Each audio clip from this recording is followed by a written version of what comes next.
Terror in Sydney, as at least one gunman takes hostages in a downtown cafe. How a board game is helping fight real-world Ebola.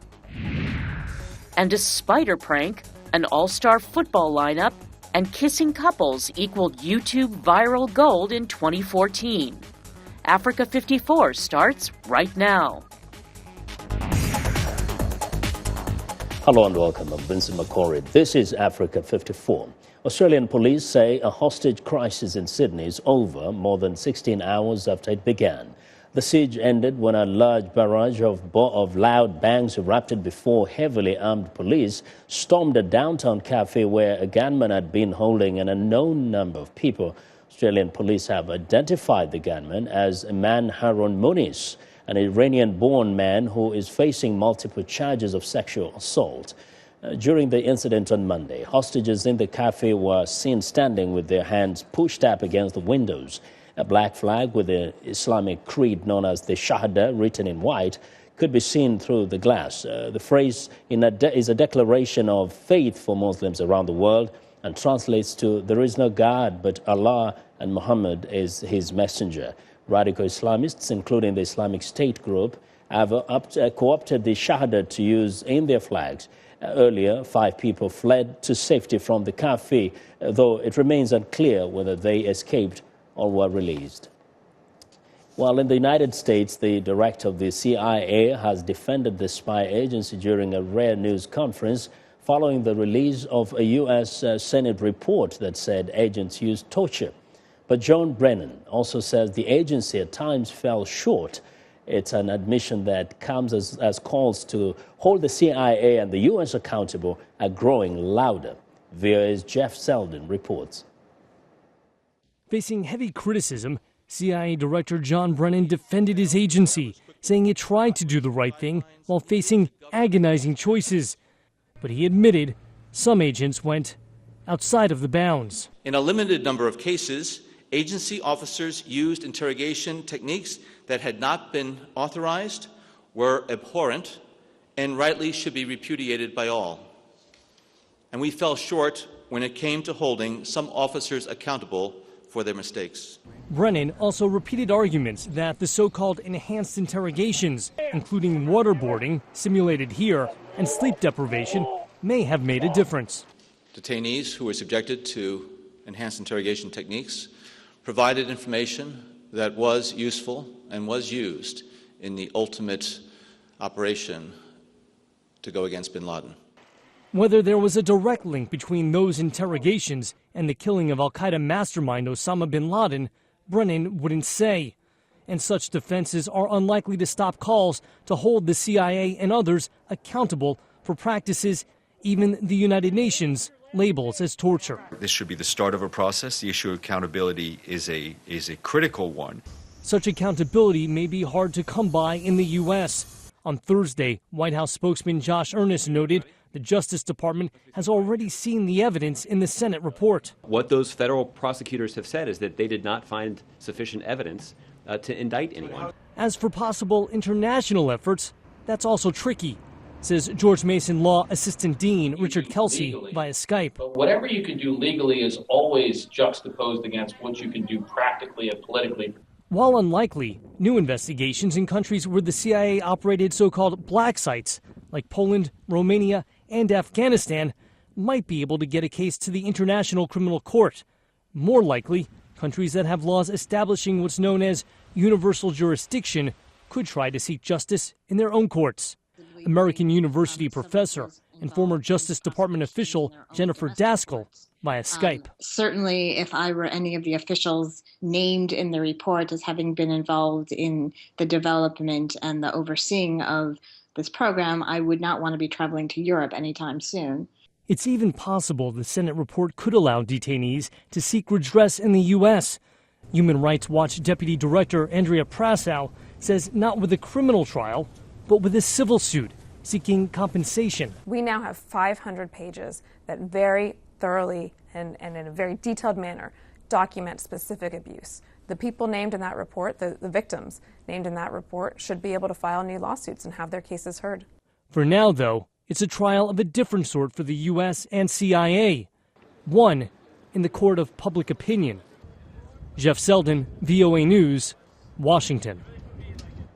Well, people of all backgrounds flooded the streets of Washington, D.C. on Saturday, demanding change. They were protesting the two recent high-profile cases in which white police officers were not indicted in the killings of unarmed black men. Arash Arabasadi has our report. Demonstrators took to the streets in Washington to protest grand jury decisions not to indict the white police officers who killed black men earlier this year. They demanded the system change. So we're asking for justice for all the people that are being killed. Black, white, Latino, whatever. We're asking justice for everybody. I can't breathe. Marchers held signs, shouted slogans, and even sang together as they walked.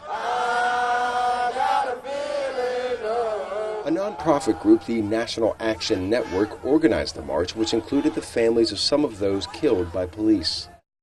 I want us all to focus now on our spiritual center. There were moments of prayer, and organizers even called for a different hands-up gesture as a symbolic call for unity. Some parents shared that message with their children. I wanted to show my kids what it's like to stand up for your rights, and if you believe that's something and right, you got to get up and do something about it. I have 2 sons and I have 2 grandsons, and I want to make sure they have a future in America. I want awareness. I want training for local police. I want legislation to change. We look at the racial profiling and the police brutality. I mean, this nation is moving in a different direction, and it's time that our leadership recognize that. We as a country need to face up to the racism that is endemic in what is happening and start to move in a different direction. Only a few thousand people marched on Saturday, but the event was a sharp contrast to what happened recently in Ferguson, Missouri. Here in the nation's capital, people marched together peacefully for change. Arash Arabasadi for VOA News, Washington. Well, a global community of board gamers are not just playing games. They're also helping to fight Ebola by raising money to stop the spread of the deadly virus. Elizabeth Lee has more from Los Angeles. To put a research station here, should I put it in Baghdad or put it in Karachi? It is a doctor's nightmare. 4 outbreaks of disease represented by these colored cubes are exploding across the globe and spreading. Medical personnel are racing against time to control the epidemics and find a cure. Epidemic. While this scenario is just a game called Pandemic, these players at the Gamehouse Cafe are doing their part to fight the Ebola epidemic in the real world. 2.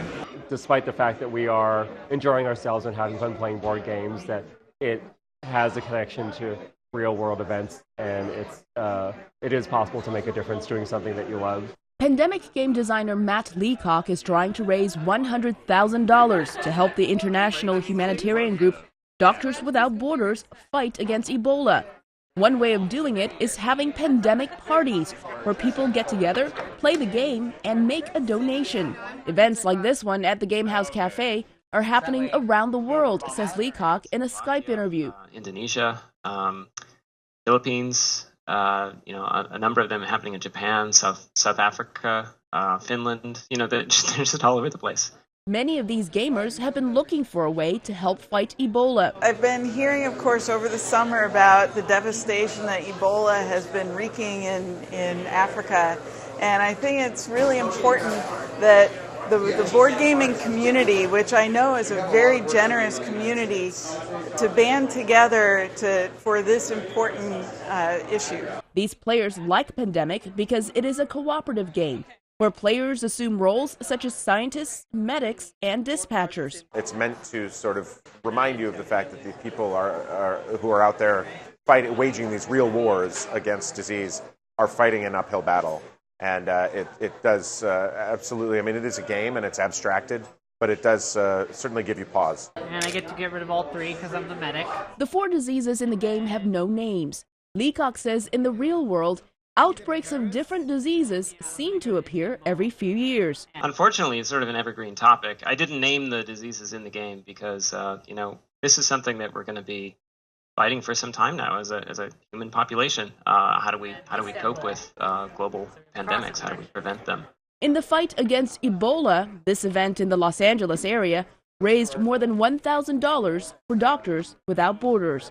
Ho Chi Minh City gets a red cube. Elizabeth Lee for VOA News, Los Angeles. We want to know what you think about Africa 54 and the stories we covered. Join the conversation on Facebook. The address is Africa 54, and check out our headlines 24/7 on voaafrica.com. Coming up, an update on the conflict in Sudan's Nuba Mountains. Stay with us.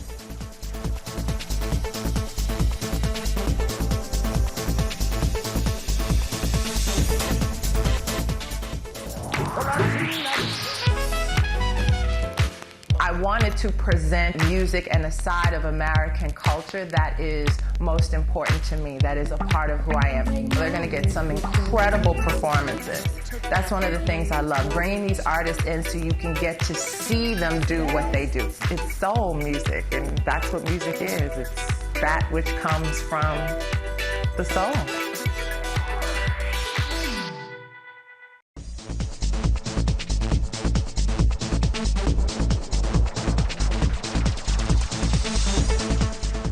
Well, in Sudan, daily area bombardments continue in South Kordofan provinces of Nuba Mountains, despite ongoing peace talks between Sudan's government and the rebel Sudan People's Liberation Movement North, or SPLM-N. Now, government forces are being accused of targeting civilian areas rather than military positions. Adam Bales visited the Nuba Mountains and sent this report. Smoke rises over Nuba Mountains. Another day, another aerial attack. In this 3-year-old conflict in Sudan's South Kordofan and Blue Nile states, people here live in constant fear of such attacks. 8 bombs fell here this morning, and every day more planes come. In the village of Tonguli, just 4 kilometres from Sudan's armed forces front line, many families hide in caves, the only relatively safe place left.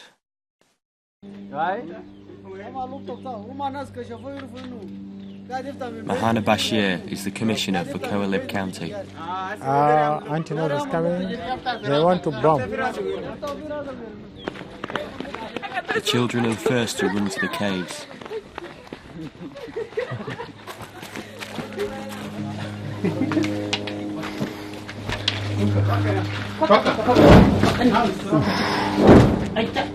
Now it's bombing. Bombing.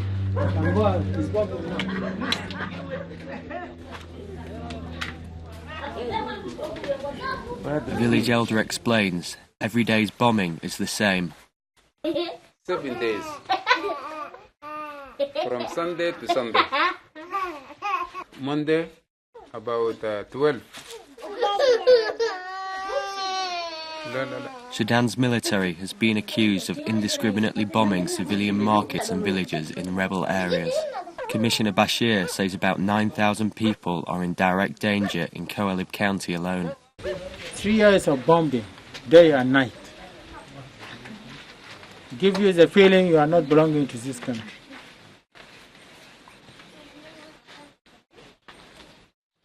Give to any person you are not belong to this country. Because a country that can fight their own people, denying food for their own people, denying healthy water for their own people, denying medical care for their own people. This country we cannot belong to. Media reports estimate more than 2,000 bombs have been dropped in the Nuba Mountains since 2012, though the government in Khartoum denies all allegations. Just a few days ago, this small farm was hit by crude bombs dropped from high-flying Antonov cargo planes. Attacks are wildly inaccurate, but devastating. Bashir says civilians are being targeted. An air attack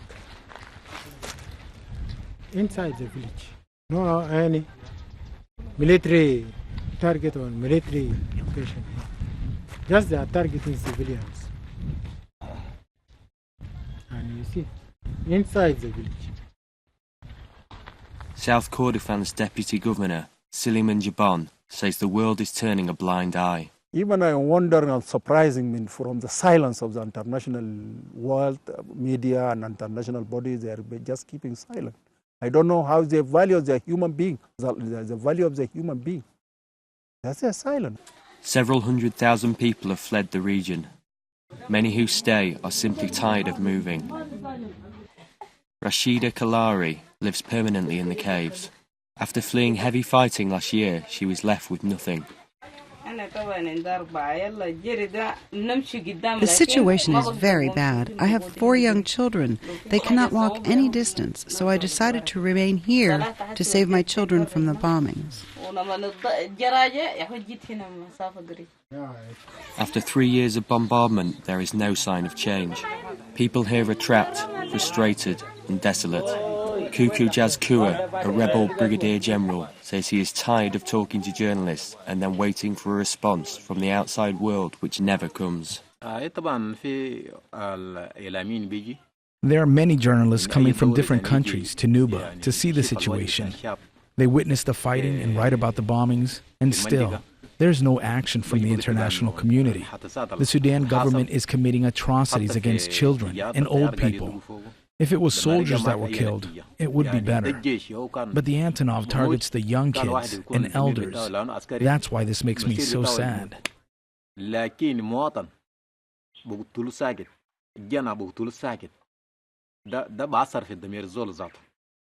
As night falls, children gather to play football in the brief moments of peace before dark. For now, many here are trapped, living on the front line. Adam Bales for VOA News, Koalib, Sudan. Well, it's time now for a short break. Still to come on Africa 54, a roundup of the top trending viral videos of 2014. We'll be right back.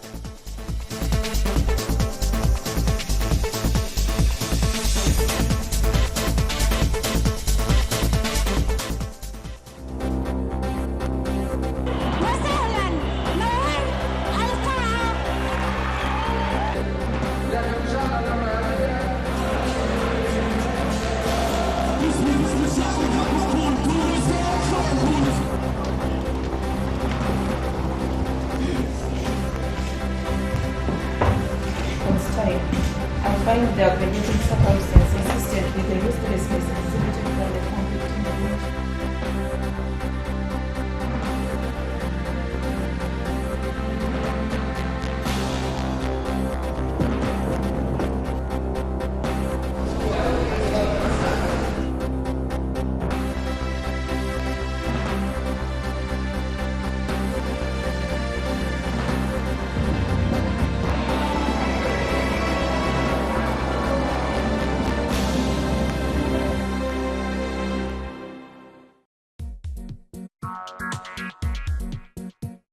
Like Voice of America on Facebook. Follow VOA on Twitter.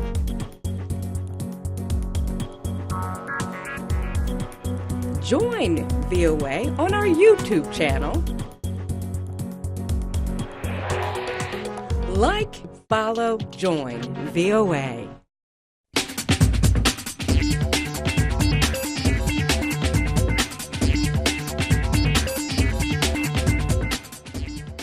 Welcome back to Africa 54. Here's what's trending. A dog dressed as a spider tops YouTube's list of 2014 global top trending videos.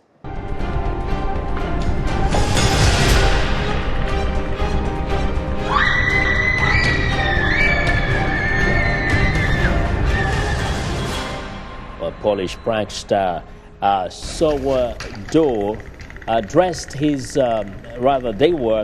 his dog Shaker as a giant mutant spider and set her loose on an unsuspecting public. Now, the resulting video is comedy gold and has racked up over 180 million views so far. Amazing. Well, number 2 on YouTube's global top trending videos of 2014. To give the penalty is Cristiano Ronaldo. But hold on a second. Look here, Cristiano. He's taken the ball off Cristiano Ronaldo. What this Nike ad called Winner Stays On is a celebration of all things football. Its globe-trotting all-star cast, epic special effects, and tale of underdog redemption features Ronaldo, Neymar Jr., Rooney, Ibrahimovic, and Iniesta. The video has been reviewed over 100 million times and counting.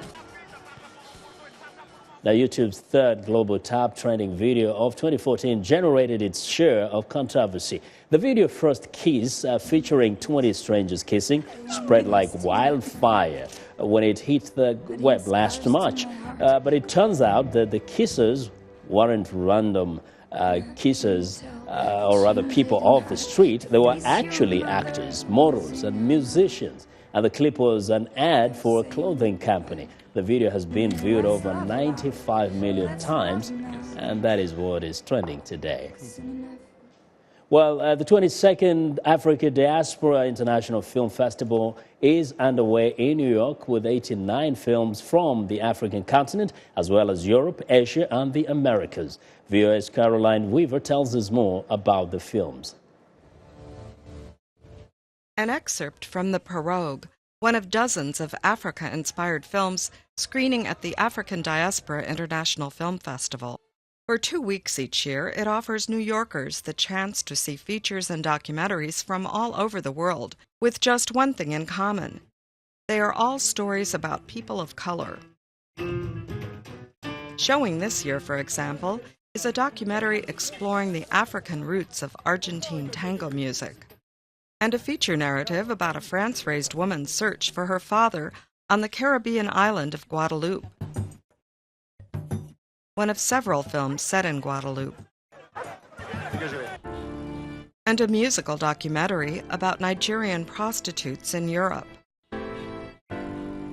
If they arrest you, you will not say any word to the police.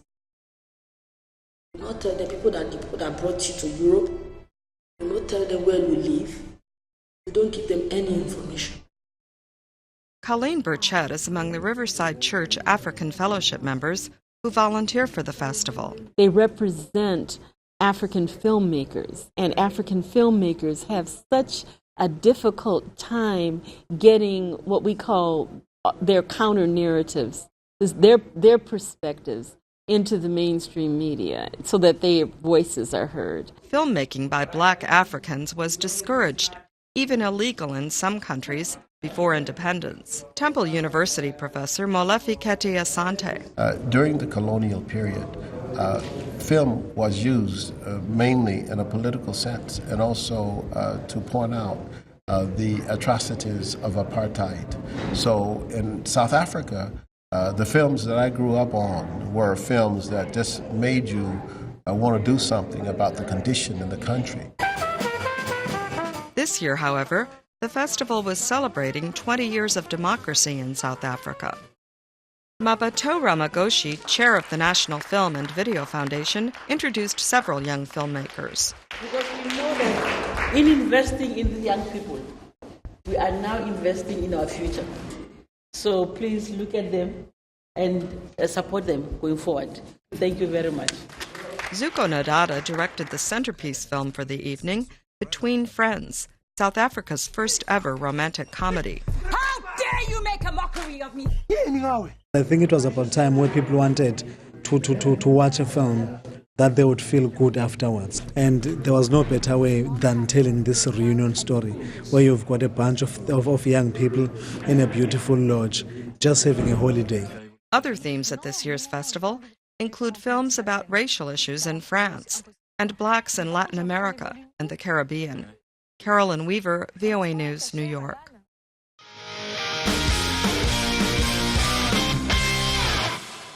Well, it's time now for our Monday Sports Report, and here's Sunny Young with a special feature for you. Hello, Sunny. Hello, Vincent, and sporty greetings once again to our Africa 54 viewers. Let's skip right to it. A Kenyan jump rope team is hoping to become world champs after winning numerous competitions. The team members are from the Nairobi slum of Kibera and are between the ages of 8 and 15. Lenny Ruvaga profiles the team and how jumping rope has helped them avoid negative peer pressure. 18-year-old Wycliffe Otieno prepares for his daily jump rope practice. The tools of his trade, a pair of shoes, a water bottle, and a second change of clothes. Otieno took up the sport 4 years ago and is part of the Carolina for Kibera jump rope initiative dubbed the CFK Sprinters. He has been practicing 4 times a week for up to 2 hours a day, and that hard work has paid off. In June, the CFK sprinters represented Kenya and came in 3rd out of 16 countries at the 2014 World Jump Rope competition that was held in the U.S. state of Florida. But Otieno says he nearly did not pursue the sport for the wrong reasons. After class, I'd find people practicing jump rope, and my interest was piqued. But I thought it was a game for only girls. Only girls jumped rope. Later, I saw boys practicing, but they weren't that keen since they too viewed jump rope as a sport for girls. I saw an opportunity to learn and improve my skills, and I decided to take it up seriously. Carolina Fokibero, an international NGO, started the Jump Rope Initiative in 2010, gearing it towards children aged between 8 and 18 years of age living in Nairobi's informal settlement. So far, the CFK Sprinters has around 100 children enrolled in the program. They provide training, a jump rope and a pair of shoes which cost about $10, too much for most Kibera families to afford. 15-year-old Christine Ondeko, among the first to join the Jump Rope Club 4 years ago, says she wishes there were more support for her sport, which many people just view as a playground activity. Parents oppose because they don't think it's girl stuff. It's like they think it's time wasting. It can't help in anything. On the ground, we face challenges like here rocks. Some get injured because they don't have shoes. Lack of shorts for girls, mostly and tights, and shirts for training because you can't train with the same clothes you come with and go with them home. Since 2001, Carolina Fokibera has been helping the local young people through various initiatives, including the Tabitha Medical Clinic, which treats the CFK sprinters at no cost when they get training injuries. David Okoth, one of the 3 coaches, takes pride in not only conditioning the CFK sprinters, but giving them a sense of self-worth through mentorship. Generally, jump rope brings the youth around Kibera together. For those who cannot take part in any other sports like football, running, they can take part in jump rope. And despite them taking part in jump rope, we still impact them with the life skills information such as HIV, teenage pregnancies, and the bad companies. This dedication has seen the team win 3 international championships while helping young people feel safe and valued. As they hone their skills, the CFK sprinters look forward to next year's World Youth Championships in France. And maybe, just maybe, this time they'll take first place. Lenny Ruvaga for VOA News, Nairobi. Thanks, Lenny. I got some work to do to keep up with those Kenyan jump ropers. Going to skip things back to Vincent McCory. Here I come, Vincent. Wow, thank you very much for watching. Have a good night. Whoa.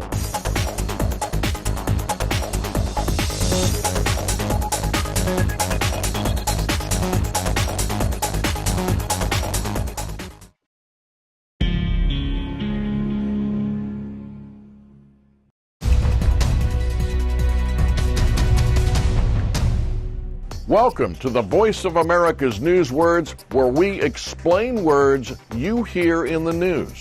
Here's a phrase about something that is very dangerous. The story is about how Americans were preparing to get rid of dangerous weapons in Syria. What we'll do is convert materials that are chemical weapons themselves or precursors for chemical weapons. We'll change them chemically into compounds that are no longer usable for that. Chemical weapons. These are weapons that produce poisonous smoke or gas or liquids that can burn the skin. Chemical weapons can hurt or kill the people who come in contact with them. Now, the next time you hear the phrase chemical weapons, you will know what these news words mean.